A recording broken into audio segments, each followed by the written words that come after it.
I suck at jujitsu. How do I suck less at jujitsu? I guess to suck less. The diabolical leader of the Henry, how are you doing today? What's up, man? I'm good. Thanks. It's been a little bit, but in the last year, I think about a year ago, pretty close to it, is when we met for the first time. And in the last year, I have, and honestly, almost all of my students have kind of just adapted to your concepts, especially your weight distribution concept and your connection concepts, and have really just been kind of focused on them and taking this very deep dive as a team. And I just thought it would be really fun if we kind of got to talk about where we were at. And I asked some of my students for some different questions, and I just thought it might be fun for us to kind of have that conversation. Yeah, absolutely. I mean, you said you've been doing deep dive for about the last year. Have you guys noticed significant improvement in performance or effectiveness, or how's that been for you guys? So for me personally, I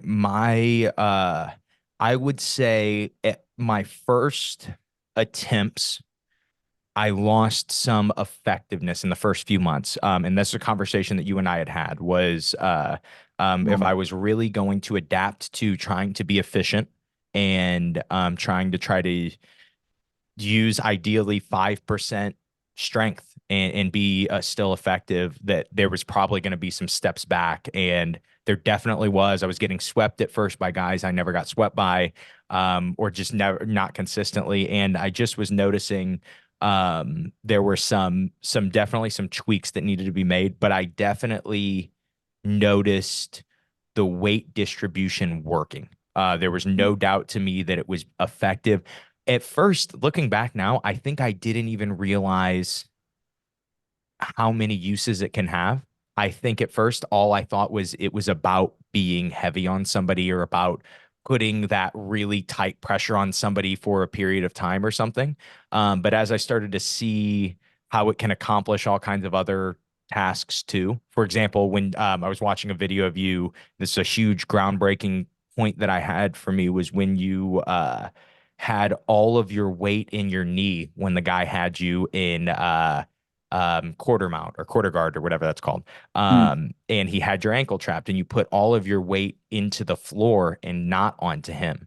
And it was like, oh, there are times that, this control of your weight can accomplish other tasks. And I remember that moment was this huge point for me where I was like, I think I am now more effective than I was before adapting to this. And now at this point, I'm totally sure of it. It is so noticeable. I can pass guys and stay on top of guys that I wouldn't used to be able to do that to, but do it without gassing on top of that. And then with my students, just even from white belt, the effectiveness of learning how to actually keep your weight on guys, my white belts getting to start if they got to start in smashed half, it's almost like a better guy, a blue belt or a purple belt that doesn't understand that and has never had weight on them before. They almost can't comprehend it, right? And it's so easy for them to start to kind of get into these concepts. And so just from top to bottom, I really don't think there's a single member of my team that hasn't been helped from the concepts and hasn't gotten better from the concepts. Even the guys that only were playing guard, it's made their guards better. Amazing. Awesome. Yeah, I like I mentioned, there's always going to be some regression at first, because anytime you do anything new, you're a white belt at it, right? And especially if you're trying it against higher level belts, even though you're a black belt and you have years of experience, when you learn something new, you're a white belt at it. But because of your experience, you will tend to pick it up quicker than others. And so it takes, like any type of skill development, it always takes time, right? And so that kind of just brings me to my first question that I had for you. You've been, refresh my memory. Last time we talked, you gave a kind of a year of how long you have been in search of or trying to understand deeper weight distribution, or just in teaching it and sharing it. And you gave the story of when Rickson was passing the guard and he told you about weight distribution and angles, but when would that have been? Well, there were several incidents. So that specific time where he kind of mentioned that sentence to me about guard passing is all just weight distribution angles. I was a brown belt at the time, and so that must have been probably around 2000-ish. So 24 years ago. And then the another experience where I really was profound for me when I really decided I needed to shift gears and really put focus into understanding weight distribution better was I share that story about the two-time world champion that had come in, and Rickson was 40 years old and injured, and he hadn't trained in 9 months. And he was able to tap that world champion out to pressure. And that was mind-blowing for me because you had a 40-year-old Rickson and a 25-year-old two-time world champion, and the world champion was in the best shape of his life, and Rickson hadn't trained in 9 months. So that was around 99. So both of those kind of incidents or moments really forced me to take a deeper look at trying to understand weight distribution and how to use my weight more efficiently. And one of the things I always tell people about weight distribution is basically, by understanding weight distribution, it allows you to create pressure without using strength, right? Which is obviously super important for us. Not using strength, but also how to create pressure on our opponents. And also with the weight distribution, in certain situations, you can shut down movement, like what you mentioned from the quarter guard, right? Where they're trying to get their knee underneath. If I transfer enough weight into that area, it shuts down their ability to do what they want. So it's been it's kind of a lifelong process, right? Like once you discover something, it probably took me about 10 years to really get good at it and understand it well enough to where I could start teaching it to others. But I still get better every year with understanding how to use my weight. I'm almost 50 years old now, so I'm a few months away from 50. And I feel like my jiu-jitsu is become more efficient than ever. Are there any specific breakthroughs that you've had in recent memory that have attributed to that, your jiu-jitsu becoming better than ever? Not specific, like for me, what I always do is I always like every year I kind of zoom out a little bit and take a look at my game and try to work on the areas of my game that I feel are the weakest, and so there hasn't been any specific incident, but like for me, I think for all of us, right, we're constantly getting better. We're constantly trying to get better. If I'm going to continue to put energy and effort into doing jiu-jitsu, I want to be improving. And I also just seeing the level that Rickson was able to attain, seeing what he was able to do in his 40s and even 50s, training against multiple time world champions and how he was able to kind of destroy them. That was kind of always the bar that I set for myself of the level that I want to get to. Will I ever get there? Probably never, not probably, never, but I'm constantly striving for that. And so one of the things I have noticed as I get older, strength decreases, my endurance decreases, but my performance has gone up. So I'm able to deal with training partners way more efficiently, using way less energy. I'm able to train a lot longer without getting tired, those types of things. In 25 years of really trying to understand this and trying to be great at this, and then 15 years of sharing it, in that time, have there been people that have been able to truly understand it also, that have gotten to that level? I don't have anyone that I've trained with that's kind of has the same depth of understanding that I do. But that's okay because it's really just understanding the principles, right? And as you start to apply them, because the idea of weight distribution kind of you're able to apply it from almost everywhere in your game. Not only the top position. So like when I'm in half guard, I'm heavy. When I'm mounted, I'm heavy. When I'm cross-eyed, I'm heavy. So not only in the top positions, but also there's times where I'll use weight distribution when I'm on my back. So like if I have someone in my closed guard, how I transfer weight into them. If I want to maybe prevent them from standing up to be able to open the legs. Or if people are trying to do stack pass, if they get underneath my leg, how I transfer weight into my legs. So yeah, I mean, it's a never-ending process. I'm still constantly getting better. People that are trying to learn it, it will be a never-ending process for them too. The main thing is focusing on it and understanding it. And as you continue to train and as you continue to apply your weight distribution, you'll just keep getting better and better and better at it. And if you look at all of the best guys in the world, it's exactly what they're doing. And the best guys, I don't mean like the number 2 or number 3 or number 4 guy. I'm talking about the number 1 guys that have been around for decades. Like in my generation was Rickson, right? So for 2 decades, he was the best guy in the world. And even all of the top competitors at the time that had the opportunity to train with him are very outspoken about their experience training with him. After Rickson, I think it's kind of inarguable that Hodger was kind of the most dominant force in jiu-jitsu.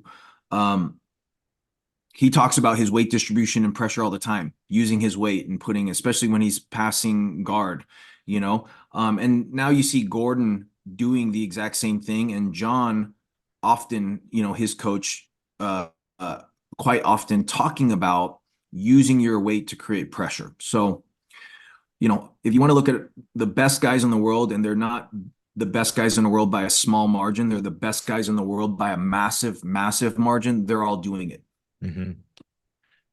And that is something that you pointed out to me. And I think I was, I was trying to understand, but that's something I understand more now too, after getting to apply weight and getting to see how effective it can be, than watching Gordon Ryan now or watching Hodger in his matches. You really can see the weight distribution. And I think you agree that it's not a coincidence that that weight distribution also comes with these 2 guys also being super efficient too. Yeah. Hodger and Gordon, the best way to explain what it looks like from the outside is it looks like they're not even trying. Yeah. And if you notice, like with their weight, they're able to create pressure. The pressure is either able to slow down or shut down movement. So it either slows the person down so that you actually have enough time to react once they start to perform a technique, once they start to do something, you have time to react, or it completely neutralizes what they're trying to do. So that's huge, because if you look at Hodger's game, if you look at Gordon's game, what you'll notice about both of their games is it's very, very infrequent where they will get into scrambles with their opponent. Mm. Their games, and Rickson as well, there's just not that much footage on Rickson. Their games tend to be very, very slow and methodical, which is really important for us in jiu-jitsu, because that slow, methodical game where you're avoiding scrambles. I mean, I always tell people, scramble is probably one of the worst things that can happen to you in a match, because basically anytime a scramble happens, what it means is you've lost control. Anytime you're dealing with a very dangerous opponent, meaning anytime you're training with any martial artist, the last thing you want is to lose control. And this idea of control is super important for us in jiu-jitsu, because we need control in order to be able to submit. That's the element that we really need. We need to basically be able to stabilize and shut down movement so that when we start to apply pressure for whatever finish it is, the person's not able to move and get out. So we need control, right? And that's why, you know, you hear this term all the time in jiu-jitsu: position before submission. Establish a dominant position, establish a position where you're the one in control, and then you go for the finish. So, yeah, I mean, I think with the weight distribution, you know, it slows the game down so that you can be more efficient. The other thing it does is it makes your opponent's movements much more difficult. So they might be able to do what they want to do, but it's going to cost them more energy. And that's the other thing we know is as people get tired, their performance drops. Mm-hmm. So that's one of the reasons why Gordon prefers longer matches, the 25, 30-minute, 45-minute matches, because when you're going with really, really physical, strong guys that are, on a ton of supplements, Mm-hmm. those guys have a ton of horsepower for 10 minutes, Mm-hmm. but in time, they will start to tire because they are so physical. And we know basically as they tire, and all of us have experienced this, like in training, where you're so tired, you have to sit out a round because if you were to train that round, you'd pretty much be worthless. Right. That's Mm-hmm. what a lot of people say. Hey, I need a rest around or I need to sit out because like my performance is so low, it wouldn't be, it's kind of worthless.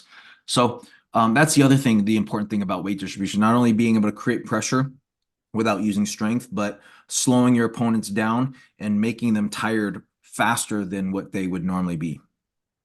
And I think you see it especially on the feet with both back to Hodger and Gordon, just with the footage that you have of those guys, is on the feet, they start to wear guys out without having to go for big Yeah, takedowns. because they're collar, like Gordon's collar tying a lot and like pulling down on the head, leaning on guys, so they're doing that a lot to basically like wear down guys. They're Yeah, and so you're just seeing that weight distribution from everywhere from those good guys. Is there Yeah, watch his guard passing. I mean, his guard passing, he's always on, for the most part, he's almost always on his toes, leaning forward on the person.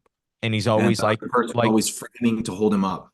and like you opened with when we did a private maybe 8 months ago, 9 months ago, and you opened with guard passing is about, you've got to understand that distance. And he just is at that distance and heavy on guys and then just crumbles those frames eventually and wins that Yeah. passing. And so that I would say for right now, what is viewable for me is a lot of what I can see in weight distribution is like not the end point, but a very, very great point of it. But taking a step back, what would you say is kind of the entry point for learning weight distribution? Because for me, I know that like there were probably certain positions that I would do it in, but I didn't do it much until you showed what it was.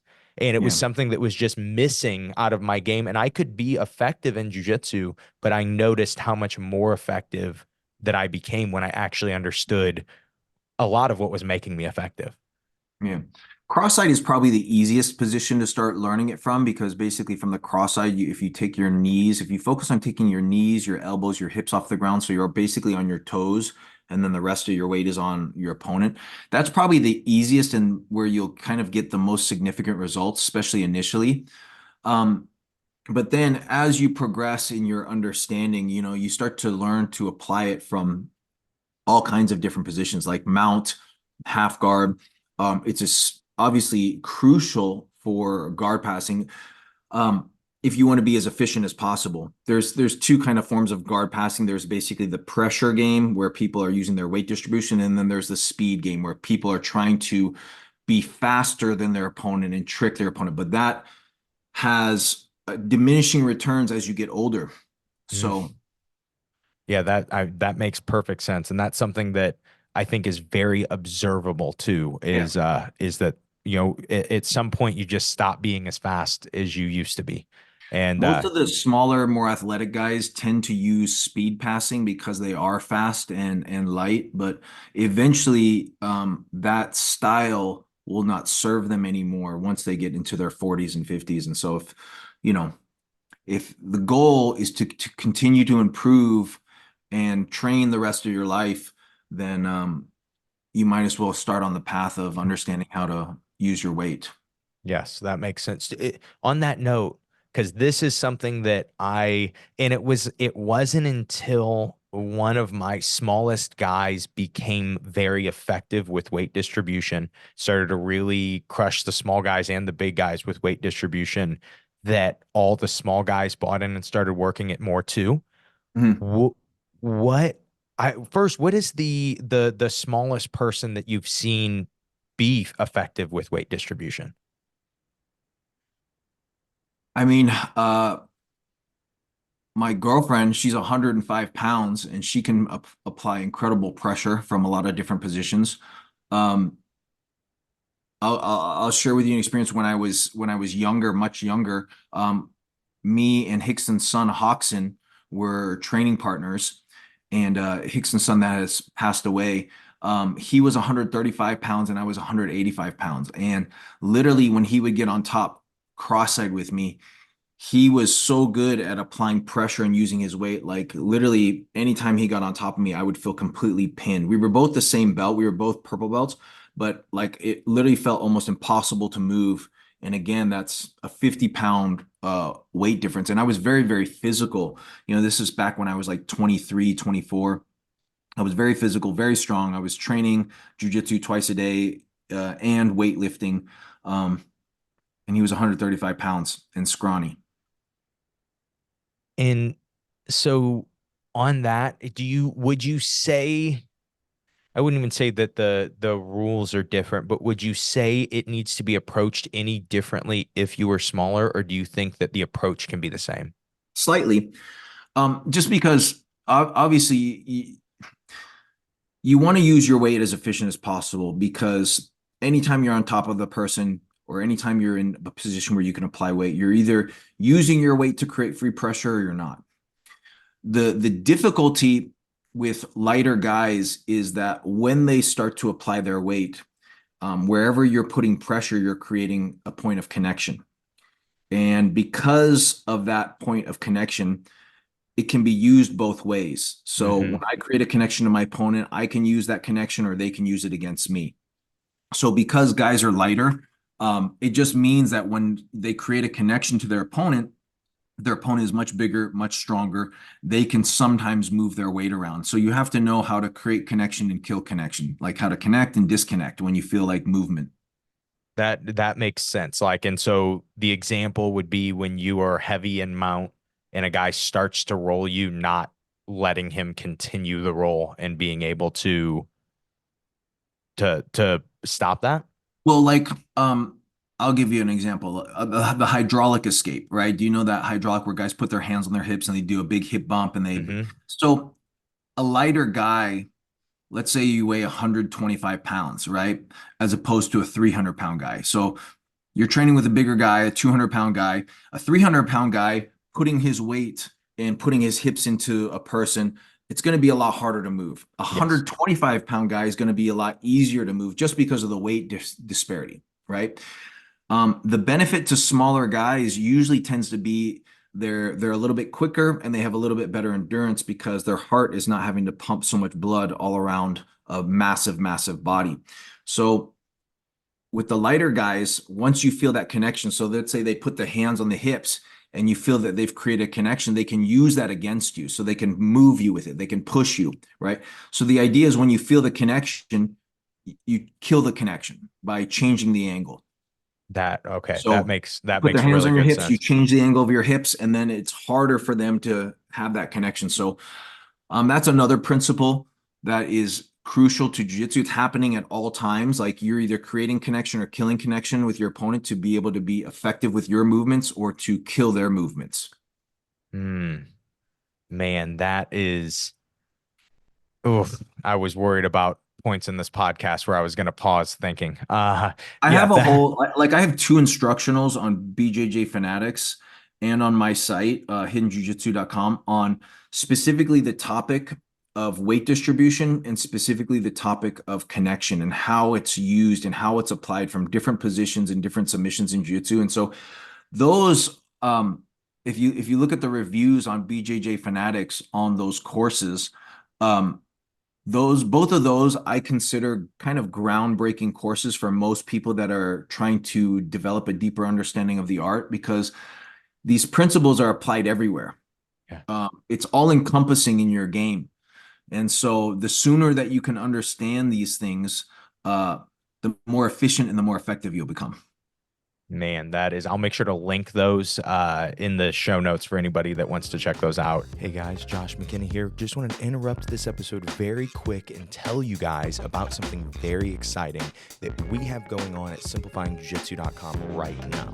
So in this conversation with Henry Akins, we talk a lot about how I'm trying to find new ideas, new concepts, new things to try to implement into my game. Something we don't talk a ton about in this episode is how to implement those things in the game. We talk a lot about what you should probably be trying to implement into your game, but that is where this new course that we have, this new premium podcast that we have, 7 episodes currently, but it'll continue to grow, and we'll continue to add more detail. But it's this idea that we call MAPS, and that stands for Master Any Position in 6 weeks. And what that idea is that you can take a position of jiu-jitsu and ideally go up an entire belt level in 6 weeks in that specific position, through the right focus and the right study and the right repetition. And all that is available for only $20 a month on the I Suck at Jiu-Jitsu Show Pro. There are also 8 other courses currently on there. There are 4 seminars that I've done. My dad's strength and conditioning program, his 60 moves that work when you're 60 plus is on the I Suck at Jiu-Jitsu Show Pro. So there's so much great content on it, and I'm so excited to share it with you guys. Also, little note, you notice this is the first time we've done an interview and didn't do an intro, and we're not going to do an outro. So hopefully you enjoy just that little tweak in format, so we can just kind of start digging in right into the interview that you guys want to hear. That's all I have for you guys. Let's go ahead and we'll kick it back to this interview that I got to have with Henry Akins. Like I said, I've focused on this for a year. I have detected no lie with anything that you've told me. I've only found it to be helpful. And in that time, and with a lot of my students, the question has come up of like, why aren't more people doing this? And I know that's something that is probably even unanswerable for you to actually know. But in your opinion, why do you think that connection and weight distribution, when it is just, when you can learn to apply it, it's ridiculously effective? Yeah, because Why? for the Go ahead. most part, it has to be felt. It has to be felt to be learned. And because what happens is a lot of people are learning, especially in this day and age, they're learning by watching YouTube or watching videos online. And what happens is the position can look the exact same almost, but the sensation can feel completely different. How the person is engaging, where their weight is, you can be laying on someone, but you could have your weight shifted in one area or a different area, and it makes a dramatic difference. And so, it's one of the reasons why I call my jiu-jitsu hidden jiu-jitsu, is because these subtle adjustments to really master this concept of weight distribution or connection, the subtle adjustments that you're constantly making to deal with your training partner, are really hard to see unless you have an instructor that points it out, because the movements and the adjustments tend to be so subtle. So that's the reason. On video, it's very easy to replicate or to see dramatic movement. Oh, I'm going to put my foot on the bicep, and then I'll put my foot here, and then I'll grab his collar and pull him down. So those are very dramatic movements, and it's very easy to replicate that. But when you have more subtle movements and it completely changes the sensation, those things are harder to pick up. So even though guys are doing it, most guys, like the top guys in the world, are doing it. They're not so great at teaching it. But yeah, they're amazing at doing it. Like I have quite a few friends that are black belts under Hodger, and when they come out to train with me, one of the things they commonly say to me is, "This is exactly what Hodger's doing. He just doesn't explain it or teach it that well." So yeah, they say like, "Man, you feel just like when I put my weight." They're like, "Man, it's so hard to move you. It's like you can't get. It's so hard to sweep you, and there's so much pressure. This is what Hodger does, but he doesn't really explain it." So, but I've for the past 20 something years, my focus has been being the best teacher I can be. very different than being the best competitor you can be. The focus is completely opposite. As a competitor, your focus is all on you, and as a teacher, your focus is on others. So I've really put a lot of time and energy into developing a deep level of understanding, and then also understanding how to pass that knowledge on to others. Mm. On that, have you had any breakthroughs on how to pass knowledge down to others? Yeah, I mean, I've had a million breakthroughs. I mean, I've been teaching for 25 years. So every year I get better, and I think it's just a practice. Um, deeper. I mean, here's the thing, like I have a deeper understanding of all the movements. Anytime problems come up, I'm able to solve those problems usually pretty rapidly because I've seen those situations happen before. Like a lot of times when I go teach, I'll teach a move and then someone will be like, oh, I'm struggling with the move. Okay, make this adjustment, make that adjustment. Or their training partner makes some adjustment to shut down the move. Oh, this is how you would adapt, or this is how you would, you know, adjust to be able to still have that movement be effective. So that's just from experience, Hmm. being able to break down and understand all the techniques um, at that level of depth. And then, when I teach too, like every time I teach a seminar, one of the things I do after the seminar is I'll kind of review the seminar in my mind and just think about, okay, where were people asking a lot of questions? At what point or during what technique did a lot of questions come up? And that's an indicator to me that I might not have explained things as um, as best as possible. So I'll go back and say, hey, let me try to explain it using different words, or maybe try to explain it using a different, you know, or maybe let me point out this detail a little bit more. This detail is really important. Let me make sure that people really understand. Let me emphasize this detail. So like little things like that. That makes sense. Because people will always say, like, oh, learning jujitsu is like learning a new language. But when I started to learn the weight distribution, I there were parts of my language of jujitsu that literally weren't there. And I did need, one or two words, of course, that could be explained in a paragraph, but boiled down to that one or two word that just made it like the how many times in my gym over the last year the word melt has been said, because it's such an effective word to explain what is happening.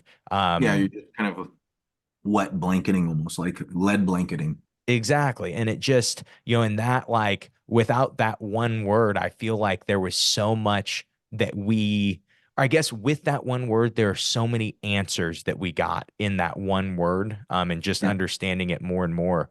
But like when it comes to understanding, I notice I understand deeper now, but it's hard to even explain what that means. It's hard to even explain, like, yeah, I'm understanding weight distribution more. I guess for me, it's just that I'm seeing it more. I'm seeing it from bottom. I'm seeing it from the feet more. You can Uh, probably feel it in your body as well, because like after a while you start to develop the sensation, you start to realize and recognize when you're heavy on your opponent and when you're not, right? When mhm, you're applying pressure. So you'll start to feel that within your own body, and you'll hear it from them. Like a lot of times when I get cross-eyed or mounted on people, you can hear the person struggling to breathe, because a lot of times especially if I'm putting pressure on their rib cage, it makes it difficult for the lungs to expand. mhm. Right. So, I think when you were in Florida with me, I was demonstrating some like just cross-eyed when I have the underhook and some cross-eyed positions. And I think even for you, you could feel like, oh man, this pressure, like it kind of almost takes your breath away. Hmm. It really does. And that, like, but again, back to your original point of like it needs to be felt. That was, my dad had watched your courses and gone to your seminars, and I just never had. And then the first time I got to experience it a few different ways, I was like, oh, this is something that I do not possess. I need to figure this out. And then when we did the private, and like that is a perfect example of, if you watch that back, there are certain movements that as a normal jujitsu guy who felt you doing the move to me, I was like, Mm. I still don't understand why that foot just shot off of his hip. I don't understand why that, why he just was able to get so close there in this position, and now getting to feel it more and rewatching it. I'm like, oh, I see what's happening here now. Yeah, all that reviewing all that footage and watching through that footage again has been super helpful for you. Oh my gosh, yeah. We had a group message and we were all going through it at the same time, maybe 3 months ago. The guys that were all there. And we Yeah. were also laughing at, like, look at Josh's face at minute 22, second 5. And it was just like hands in my face in my hands, like I don't know anything. I don't and it was like it really, like, looking back now and just finally at least being able to understand the explanations and go, oh, that's How long have you been a black belt, Josh? I've been a black belt for almost 6 years. It'll be 6 years in December. Okay, cool. Yeah, so that experience of like I don't know anything, I don't know. The crazy thing is like the black belt is the longest belt, right? So it took me 8 years to get my black belt, and I've been a black belt for 20 years now. So I've been a black belt more than 2 times as long as all of my other belts combined. And the longer that you're practicing the art, the longer that you're searching for the most efficient and effective way to apply all the techniques, you will continue to get better, and you will continue to sharpen and refine the timing and the movements of all the techniques. And so that experience that you had is very similar to the experience that many, many world champions had when they trained with Rickson. Like, they all openly speak about how training with Rickson made them feel like a white belt, made them feel like they didn't know any jujitsu, how he was just able to completely dominate them very effortlessly, and these are even guys from not so long ago, that are saying that. So, yeah. So, as you continue to play with it, as you continue, you will deepen your level of understanding. And I'm just glad that I have been doing it so long that I can kind of shine a spotlight on certain moments and help you guys have some epiphanies about it. Yeah, that was really what a lot of that was just like, here is the idea, and then here is a specific example. And it's so weird because you're teaching such a broad idea, but you have to kind of show it in specific examples. Yeah. And so it's so easy, I think, as the viewer to then get hung up on, oh, so this is how you always pass De La Riva guard. And that is not the case, because the feel can be different. And you gave that example then in that private. And I think that, I'm starting to understand that a little more now, and starting to get to experience that a little more now. Yeah. And so that has been, for me, super helpful, just getting those spotlights as you kind You of. ever see, did you ever see that Craig Jones, he posted on Instagram, like one of his Instagram videos, the De La Riva's bullshit, it doesn't work. Did you ever see that video I that he don't think I posted? saw that. And it shows him basically doing exactly what I was showing you guys, and exactly what I have taught, like on BJJ Fanatics, probably with 6 or 7 different training partners, him just kind of completely blasting through the De La Yeah. Riva, like passing like Uh-huh. in one movement, right? Like it wasn't even there. And so it's funny because I'm sure you have the footage of what I was doing, how I basically transfer weight into my knee and my penetrate, and my chest gets to your chest. Um, yeah, you see that Craig posted a video about it, and he's doing the exact same thing. And literally, like, obviously his training partners are extremely skilled, extremely high level guys. They have one of the best teams in the world over there at B team, but he's just blowing through everyone's De La Riva Mm-hmm. That, with uh-huh. those concepts: weight distribution, closing the distance, right? Making sure you're closing the distance, soaking up space, and applying your weight on your opponent. Yeah, man, that is uh those things have been so effective, and so helpful for me. Um so just back a second ago, though, you were just talking about when you teach a seminar, you will kind of review in your mind and say, okay, maybe I could say this or say that better. Um, do you so still to this day, you're finding yourself refining the language, um, to be more effective to explain to people? Always. I mean, the goal for us is always perfection, right? But that goal is almost unattainable. So we're constantly striving to get, and I think with all of us, even in jujitsu, right? Anything we do, we try to get 1% better. So that's one of the things I do after every seminar is kind of just review it in my head and see where people got hung up, or see where, at what technique where were people struggling, or they were taking the most time to really get it, or people had a lot of questions about it, and then it kind of goes back to, okay, maybe I need to explain it a little bit better. Maybe I need to emphasize this detail a little bit better. Or a bunch of people were struggling with this, so I need to really point this thing out.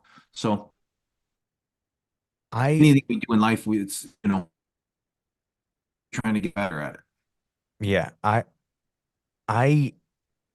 with that kind of with that being said, how do you how do you not get married to certain explanations or certain ideas? Because if you're refining it, I feel like you can't say like, oh no, this is it, right? And so there has to be this like constant, I guess this constant like, yeah, I know that there's room for improvement. How do you not get married to that one mindset of like, no, this is done. We can put a pin in weight distribution. I have now explained it. Yeah. Well, I think the best guys in the world at whatever, the reason that they're the best guys in the world at whatever they do is because they know there's room to improve. Mm, If you're the best in the world, uh, it's a constant game of advancing, improving your game, right? Anytime you say that, okay, it's done, I've put a pin in it, means you're done growing. mm, So for me, and even in my jujitsu, even though I'm very certain the way that I teach things and the way I explain things and how I do the techniques are the most efficient way that I've ever seen and I've ever experienced in all of my years training jujitsu, I'm always open to finding a better way. mm, So for me, I'm open to learning from everybody, even a white belt, because I'm constantly searching, even though like, hey, Rickson showed me this way, and it seems to be the most efficient and effective way. Um, I'm constantly open for it to be not wrong, but I'm constantly, open for there to be a better way, for me to learn a better way. And if I find a better way, then that's the new way that I will do things. was and I'm sure the answer is yes, but was Hickson's explanation different than your explanation of weight distribution? Very different. I mean, a couple of things, about Rickson's teaching. Um, Rickson is a horrible teacher if you have to watch and listen to him, because his ability, English is not his first language. His English is somewhat broken. So he's not able to articulate information very well. And in that, he has a very difficult time explaining exactly what he wants you to do or exactly what you should be doing in English. Mm-hmm. But if if you have the opportunity for him to put his hands on you, there's no better teacher in the world. Mm, So much of Rickson's teaching is kinesthetic, meaning he will grab you and say, hey, feel this, feel this, feel this. Do you understand? And so that's where his teaching really, really shines. But the other thing about Rickson too is he was never passionate about becoming a teacher. His passion was competing, you mm, know. And again, the focus of a teacher and the focus of a competitor are two completely polar opposites. When you're competing, it's all about you. When you're teaching, it's all about others. So, even Rickson says that he wishes he felt Horian was the best teacher of all the brothers, of all his brothers, and he always kind of, you know, put Horian on that pedestal of like, hey, he's the best teacher, he's the best at explaining things, he's the best at so he always kind of strived to be as good of a teacher as Horian. mm. With with that, was that the best way for you? Like, I guess kinesthetically, was that the best way for you to learn as when you were coming up?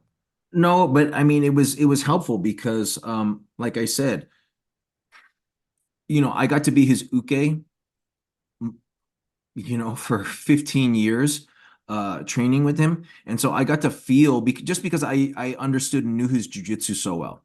When he would say, "Hey, okay, let's do this position," I would be able to partner with him and give him the exact resistance or position that he needed to show whatever technique he was trying to show. So that was of huge value to me, being his uke and feeling what he was doing. But I also like the whole guard passing when he basically, I shared that story how I was struggling one night to pass my buddy's guard. And I think I was a brown belt, he was a purple belt, but one of those very tall, lanky guys, very strong, very physical. And I was struggling for 5 minutes, and I almost got caught in a triangle a couple times. I almost got submitted twice, escaped. But the whole 5 minute round, I never passed the guard. And then Rickson was like, Henry, he said something to me about passing.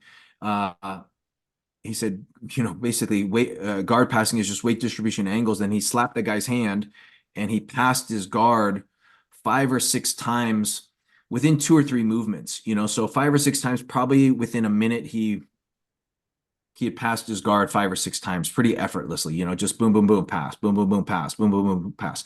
So, seeing that, and then really when he would say something to me, it would resonate with me, and I would all of a sudden put all of my energy and focus into really trying to understand that within my own game. So, I mean, not being distracted with, movements and bullshit like, hey, guard passing is weight distribution angles. So I spent literally 10 years trying to understand that. That's all he said to me. But then when I got to use my weight, I got to start using more weight. Okay, let me try to change the angle here. Let me try to change the angle there. Let me use more weight. Just when he would say something to me, it stuck. And I would really try to develop a deep level of understanding. And obviously it ended up working out. So you kind of, for you learned in concept best when he would give you something, when he would give you that concept, you could almost kind Yeah, it of was deepen both. it. Yeah. Both. The concepts are super important.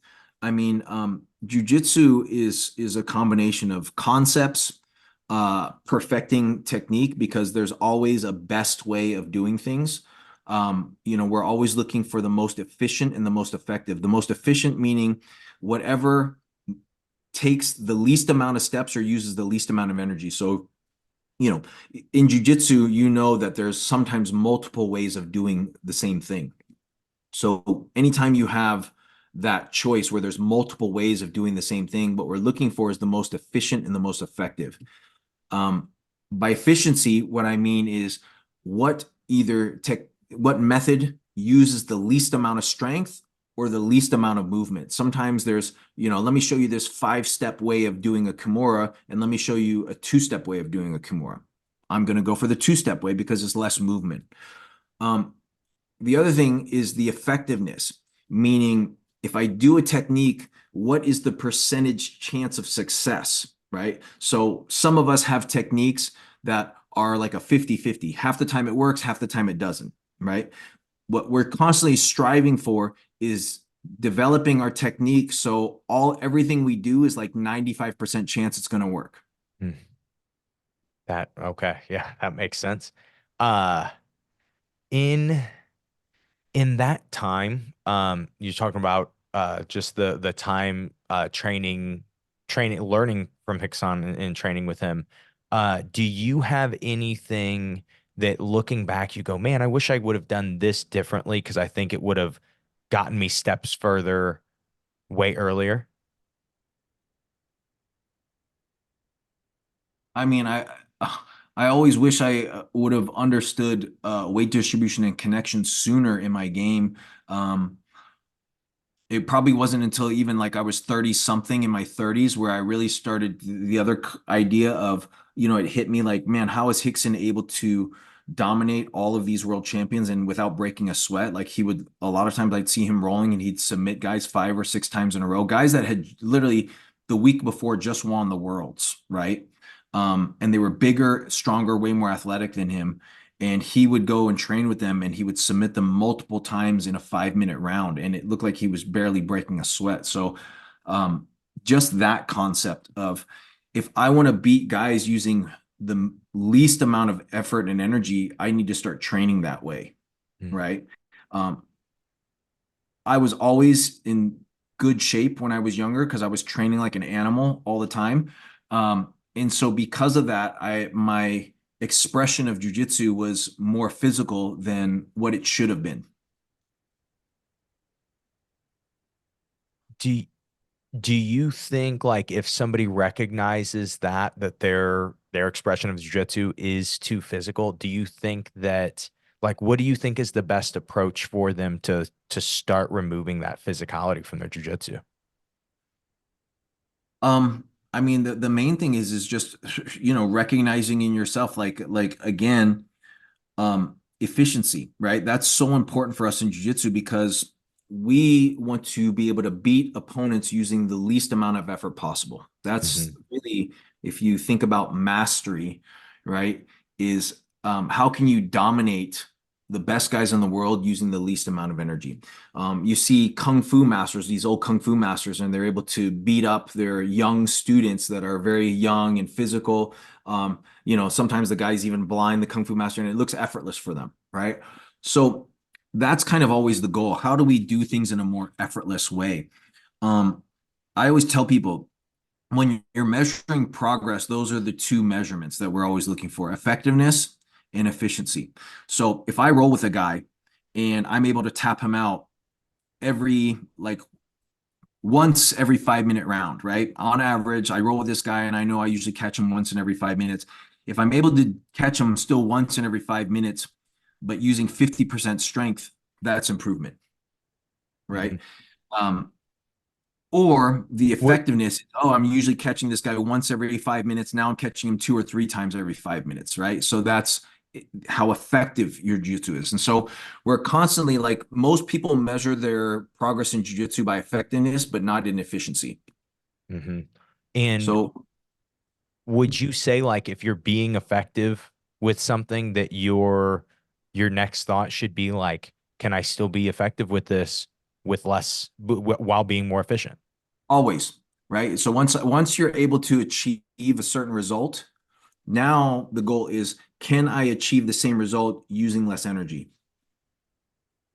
That makes great sense. And we've talked about, I've been working on this. I've worked on this for years, but I've been working on it way more now, because just that understanding of the relationship between the two, it makes it so much easier to realize why you're trying to be so efficient. But on, just as we kind of wind down in the end of this, I had just 2 more questions. The first one is, you've brought up that focus of teaching over competing. And one, was there a point that made you decide on that? But 2, what made you decide to put your focus into the teaching and the sharing of jiu-jitsu, and not as much into the competition? I kind of got pushed into it. So when I was a brown belt, Hickson's son had passed away, and he had to take some time for himself to basically process everything and deal with the death of his son.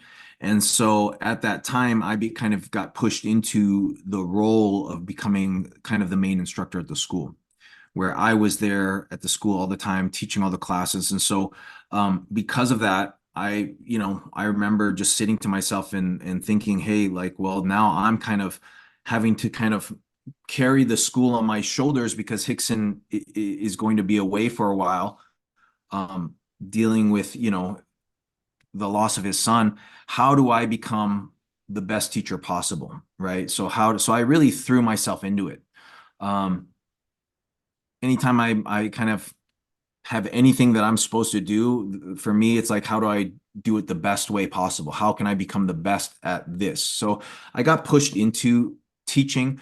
I always wanted to teach, but when I was younger, it wasn't really my focus of being a teacher.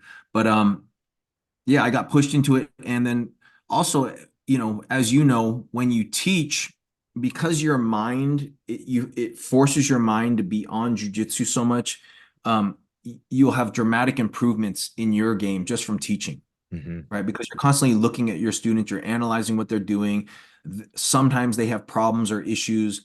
And then what it forces you to do is you have to think through those problems. Well, why is he having this problem? Why is he having this issue? How can I fix it for him? So that helps to increase your level. So, yeah. And kind of my other thought on that, because your focus is that teaching. Well, first, before that, when you got put into that role, was that was there any like, I mean, frustration with that? Like, of man, I've just gotten thrust into this, and it was obviously a hard time for you too. Not frustration, but I definitely was a shitty teacher when I first started. I definitely was not that great of a teacher when I first started, and my teaching and explanation and patience and all of those things have improved dramatically in the last like 20 years. So, um, I don't know if you know who Rose Gracie is. She's Horian's oldest daughter. Um, so, back in the day, we used to spend quite a bit of time together, and she would come watch me teach class, and she would always have pointers. And then, literally, I was with her about a year ago at Half's gym, where she's currently running Half's gym, and I taught a seminar there, and she was completely blown away by my teaching. She was like, wow, your teaching, your understanding, like your explanation is like so, so good. You're able to do it so well now. So like she was completely blown away. So, I mean, it's like anything we do in life, right? The more you do it, the better you're going to get at it, hopefully. Man, that's really good. So I just had one question to finish, and this was actually from Nick, who came in at the private, and you choked a few times when we did the Hmm. private, but he had sent me one, and I really liked it. When you look for yourself, is there something, when you think about your kind of jujitsu legacy, is there something, or what do you want that to be? What do you want to be remembered for? When it comes to legacy,